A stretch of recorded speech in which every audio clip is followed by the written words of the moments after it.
ये कहानी है टी20 क्रिकेट से पहले एक तारीखी मैच की जिसमें एक खिलाड़ी ने शराब के नशे में 434 रन का पहाड़ जैसा टारगेट चेज करके उस वक्त दुनियाई क्रिकेट पर राज करने वाली टीम ऑस्ट्रेलिया का घमंड तोड़ा था और क्रिकेट की दुनिया में एक नई तारीख रकम की थी। ये तारीखी मैच ऑस्ट्रेलिया और साउथ अफ्रीका के दरमियान 12 मार्च 2006 को खेला गया। दोनों कप्तान ग्रेम स्मिथ और रिकी पॉन्टिंग ग्राउंड में टॉस के लिए आए और ऑस्ट्रेलिया ने टॉस जीत के पहले बैटिंग का फैसला किया। ऑस्ट्रेलिया की तरफ से गिलक्रिस्ट और साइमन कैच ओपनिंग करने मैदान में उतरे। पहले ओवर की पांचवी बॉल पे गिलक्रिस्ट ने पहला चौका और तीसरे ओवर की चौथी बॉल पे दूसरा चौका लगाया और इसके बाद गिलक्रिस्ट ने अपने टिपिकल स्टाइल में धुलाई शुरू कर दी। दोनों ओपनर्स लगातार अफ्रीकन बॉलर्स की पिटाई कर रहे थे और देखते ही देखते गिलक्रिस्ट ने 34 बॉल्स पे अपनी 50 मुकम्मल कर ली। गिलक्रिस्ट ने 14वें ओवर की पहली बॉल पे इनिंग्स का पहला छक्का लगाया और अगली ही बॉल पे गिलक्रिस्ट 55 रन बनाने के बाद आउट होकर पवेलियन लौट गई। अब ऑस्ट्रेलिया का स्कोर 15 ओवर्स में 97 हो चुका था और उसकी एक विकेट गिर चुकी थी। एडम गिलक्रिस्ट के आउट होने पर अफ्रीका ने सूखा सांस लिया, लेकिन उन्हें नहीं पता था कि अभी पॉन्टिंग की शक्ल में एक और तूफान आने वाला है। रिकी पॉन्टिंग आए और साइमन कैच के साथ मिलकर इनिंग्स को आगे बढ़ाना शुरू कर दिया। दोनों एंड से साउथ अफ्रीका पे कहर बरसना शुरू हो गया और देखते ही देखते साइमन कैच और रिकी पॉन्टिंग दोनों की 50s कंप्लीट हो गई। रिकी पॉन्टिंग की 50 के बाद साउथ अफ्रीकन बॉलर्स की पिटाई और तेज हो गई और ऑस्ट्रेलिया का रन रेट 15 रन पर ओवर से ऊपर चला गया। 30 ओवर में ऑस्ट्रेलिया के 200 रन हो चुके थे और उनकी एक ही विकेट गिरी थी। यहीं साइमन कैच थर्ड मैन के सर के ऊपर से छक्का लगाते हुए बाउंड्री पे कैच आउट हो गए। साइमन ने 90 बॉल्स पे 79 रन की बेहतरीन इनिंग्स खेली थी। इसके बाद बैटिंग के लिए आए मिस्टर क्रिकेट माइकल हेसी और पॉन्टिंग के साथ इनिंग्स को उसी अंदाज में आगे बढ़ाया जैसे पहले बल्लेबाज खेल रहे थे। साउथ अफ्रीकन की धुलाई शुरू कर दी और देखते ही देखते पॉन्टिंग और हसी ने 50 रन की पार्टनरशिप मुकम्मल कर दी। साउथ अफ्रीकन बॉलिंग को तो मजाक बना के रख दिया पॉन्टिंग और हसी ने। पॉन्टिंग 70 बॉल्स पे 99 रन पे पहुंच चुके थे और वहीं बॉलिंग पे आए कप्तान ग्रेम स्मिथ। दोनों कप्तान आमने सामने, लेकिन पॉन्टिंग आज रुकने वाले नहीं थे और अगली बॉल पे सिंगल लेके 71 बॉल्स पे अपनी सेंचुरी मुकम्मल कर दी। इसके बाद माइकल हसी और पॉन्टिंग ने फिर से अफ्रीकन बॉलिंग पे सर्जिकल स्ट्राइक शुरू कर दी और ग्राउंड के चारों तरफ बाउंड्रीज लगाना शुरू कर दी।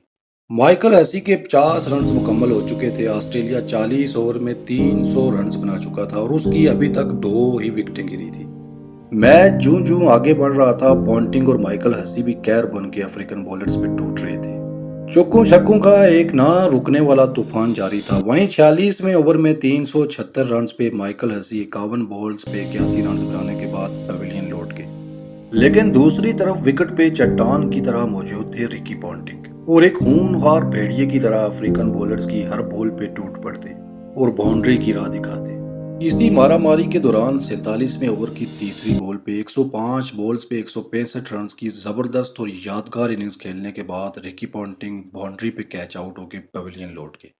इसके बाद बैटिंग के लिए दुनियाई क्रिकेट का जिन एंड्रयू साइमंड आया और बड़े शॉट्स खेल के ऑस्ट्रेलिया के स्कोर को 50 ओवर में 434 रन पे पहुंचा दिया और यूं अफ्रीका को जीतने के लिए 435 रन का टारगेट मिला। उस दिन पूरी दुनियाई क्रिकेट में ऑस्ट्रेलिया का चर्चा था क्योंकि उन्होंने वो कर दिखाया था जो आज तक कोई ना कर सका। वनडे क्रिकेट की तारीख का सबसे ज्यादा स्कोर बना डाला, जिसमें रिकी पॉन्टिंग के शानदार 164 रन भी शामिल थे। इसके बाद अफ्रीका की पारी स्टार्ट हुई और ओपन करने कप्तान ग्रेम स्मिथ और बोटा आए। यहाँ अफ्रीका को एक क्विक स्टार्ट की जरूरत थी, लेकिन दूसरे ही ओवर में 3 रन पर बोटा क्लीन बोल्ड होकर पवेलियन लौट गए। इसके बाद कप्तान का साथ देने मैदान में उतरे ग्रेम स्मिथ, जो लास्ट नाइट बहुत ज्यादा दारू पीने की वजह से नशे में धुत होटल की बेसमेंट से मिले थे।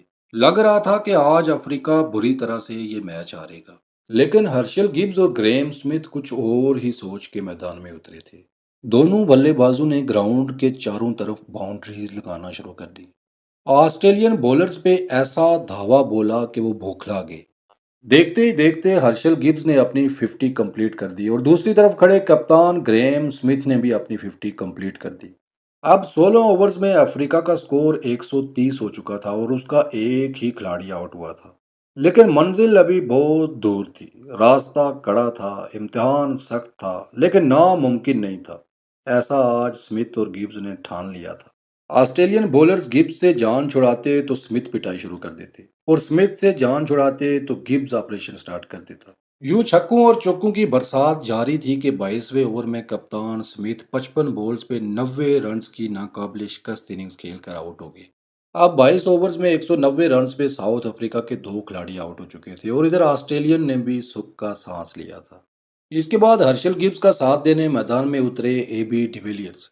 हर्षल गिब्स ने अपना ऑपरेशन उसी तरह जारी रखा और ऑस्ट्रेलियन बॉलर्स का भुरगस निकाल दिया। मैच आगे बढ़ा और हर्षल गिब्स ने 78 बॉल्स पे अपनी सेंचुरी मुकम्मल कर दी। इसके बाद 31वें ओवर में एक लंबा सिक्सर लगाने के चक्कर में 284 के रन्स पे एबी डिविलियर्स 14 रन्स बना के पवेलियन लौट गए। यूं अफ्रीका की 284 पे 3 विकेट गिर गई।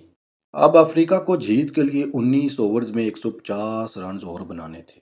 इसके बाद बैटिंग पे मार्क बाउचर आए, लेकिन मैच 16 रन बाद 301 रन के मजमूई स्कोर पर हर्षल गिब्स 110 बॉल्स पे 175 रन की तूफानी इनिंग्स खेलने के बाद पवेलियन लौट गए।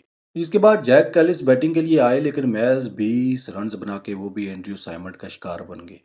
अब साउथ अफ्रीका के 327 रन पे 4 खिलाड़ी आउट हो चुके थे और इन्हें जीतने के लिए 75 बॉल्स पे 108 रन और चाहिए थे। इसके बाद मार्क बाउचर का साथ देने केम्प मैदान में उतरे और इनिंग्स को आगे बढ़ाया। मैच आगे बढ़ता गया और अब 50 बॉल पे 85 रन रह चुके थे कि वहीं केम्प भी आउट होके पेविलियन लौट के। इसके बाद बाउचर का साथ देने मैदान में उतरे जोहान वाग और दोनों ने मिलकर मैच को आगे बढ़ाना शुरू कर दिया और अफ्रीका जीत के 2 कदम और करीब आ गया। अब 35 बॉल्स पे 60 रन मजीद बनाने थे। वाग और बाउचर बिला खौफ जबरदस्त बैटिंग कर रहे थे और ग्राउंड के चारों तरफ शॉट खेल रहे थे, लेकिन 46वें ओवर में 399 रन पे अफ्रीका को झटका लगा, जहां 18 बॉल्स पे 35 रन बनाने के बाद जोहान वाग पवेलियन लौट गए। अब अफ्रीका की 7 विकेट्स गिर चुकी थी और अब उन्हें जीतने के लिए 21 बॉल्स पे 36 रन रह चुके थे। इसके बाद आने वाले बैट्समैन रोजर टेलीमैक्स ने आते ही 2 बाउंड्रीज लगाई और 6 बॉल्स पे 12 रन बनाने के बाद वो भी पवेलियन लौट गए। अब साउथ अफ्रीका की 8 विकेट्स गिर चुकी थी और 423 रन हो चुके थे। जीतने के लिए अभी भी 10 बॉल्स पे 12 रन और बनाने थे। ऑस्ट्रेलिया समेत पूरी दुनिया ही क्रिकेट उस दिन इस मैच को देख के हैरान हो रही थी। जिसने मैच नहीं देखा वो सुन के यकीन नहीं कर रहा था कि ऐसा भी हो सकता है। अब मैच आगे बढ़ा और एक ओवर में 7 रन रह चुके थे, जबकि अफ्रीका की 8 विकेट्स गिर चुकी थी। ये मैच जीतने के लिए और क्रिकेट की दुनिया में एक नई तारीख लिखने के लिए क्राउड समेत पूरा साउथ अफ्रीका और अफ्रीकन ड्रेसिंग रूम उस दिन बहुत ज्यादा एक्साइटेड था। लास्ट ओवर की पहली बॉल पे सिंगल आया और स्ट्राइक पे आए एंड्रयू हॉल। अब 5 बॉल्स पे 6 रन रह गए थे कि अगली बॉल पे एंड्रयू हॉल ने जबरदस्त चौका जड़ दिया और मैच पूरी तरह साउथ अफ्रीका के हाथ में आ गया। फैंस और ड्रेसिंग रूम में सेलिब्रेशन स्टार्ट हो चुकी थी, क्योंकि आज घमंड टूटने वाला था ऑस्ट्रेलिया का और अफ्रीका तारीख रकम करने से बस एक कदम दूर था। लेकिन यहाँ मैच एक नया मोड़ लेता है जब अगली बॉल पे एंड्रयू हॉल ब्रैडली की बॉल पे कैच आउट होके पेविलियन लौट जाता है। अब अफ्रीका को जीत के लिए 3 बॉल्स पे 2 रन चाहिए थे, जबकि ऑस्ट्रेलिया जीत से 1 विकेट की दूरी पे था। अगली बॉल पे नए बैट्समैन ने सिंगल लिया और मैच टाई हो गया और दूसरी तरफ स्ट्राइक पे आए मार्क बाउचर। यूं 2 बॉल्स पे 1 रन रह गया था। दुनिया क्रिकेट की नजरें इस मैच पे लगी थी। वहीं ब्रैडली की अगली बॉल को मार्क बाउचर ने बाउंड्री के बाहर भेज दिया और यूं 434 के जवाब में 438 रन जड़ के वनडे क्रिकेट की तारीख का हाईएस्ट स्कोर भी अफ्रीका के नाम किया और मैच भी जितवा दिया। कुछ घंटे पहले 434 रन बनाकर ऑस्ट्रेलिया ने जो वर्ल्ड रिकॉर्ड बनाया था वो साउथ अफ्रीका ने तोड़ दिया और नया वर्ल्ड रिकॉर्ड अपने नाम किया और साथ ही उस टाइम क्रिकेट पे हुक्मरानी करने वाली ऑस्ट्रेलियन टीम का घमंड भी तोड़ डाला। इस तारीखी मैच में 110 बॉल्स पे 175 रन की तूफानी इनिंग्स खेलने वाले हर्षल गिब्स को मैन ऑफ द मैच का अवार्ड दिया गया। तो दोस्तों ये थी हमारी आज की वीडियो। उम्मीद करता हूँ ये वीडियो आपको पसंद आई होगी। हम अपने चैनल पे एक नया सिलसिला शुरू कर रहे हैं क्रिकेट कहानी के नाम से, जिसमें हम क्रिकेट के इस तरह के तारीखी मैचेस के बारे में आपको बताएंगे। इस तरह के तमाम क्रिकेट कहानी को सुनने के लिए आप हमारे चैनल की प्लेलिस्ट में जाएं और वहां जाके क्रिकेट कहानी को क्लिक करें। उसके अंदर में आपको इस तरह की सारी वीडियोस मिल जाएंगी।